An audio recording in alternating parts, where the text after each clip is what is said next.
Multi-purpose heat gun, Phillips screwdriver. Power down your 9.7-inch Apple iPad 5 tablet. The iPad 5 touchscreen digitizer is glued on solidly and is a tight fit within the rear case. Apply heat to soften the adhesive beneath the glass. Use a precision knife to create enough space to insert a triangle opening tool. With the triangle opening tool, slice through the sticky adhesive and decouple the iPad 5 digitizer. Be careful not to cut or damage any of the display cables.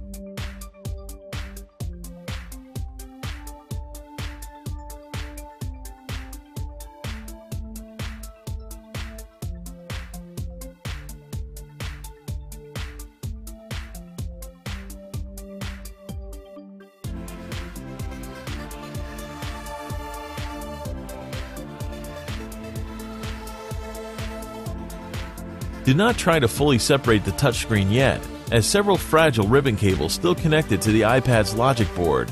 Once the adhesive has been separated, open the digitizer like a page in a book and rest it on your workspace. Remove all tape obscuring the LCD screws.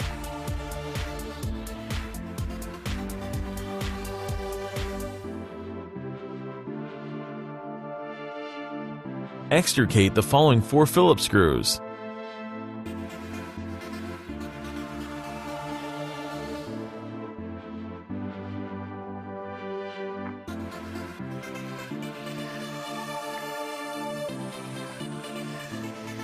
Grab the LCD and lift it out of its recess. Be gentle and keep an eye on the LCD cable.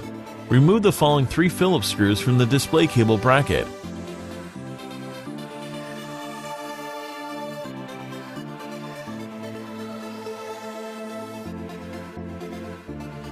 Pry the display cable bracket straight up from the logic board and remove the iPad 5 LCD. Remove the small piece of tape covering the home button ribbon cable connector. Use the flat end of a spudger to flip the tab on the home button ribbon cable ZIF connector upward. Pull the home button ribbon cable straight out of the ZIF connector. With a spudger in hand, carefully pop the 2 digitizer cable connectors straight up from their sockets. Remove the iPad 5 touchscreen digitizer.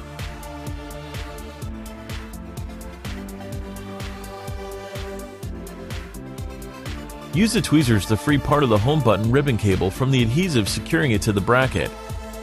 The bracket that secures the iPad 5 home button and Touch ID is held in place with 2 gobs of adhesive. Use the spudger to pry it up from the front panel. Spudge up and remove the iPad 5 home button and Touch ID assembly.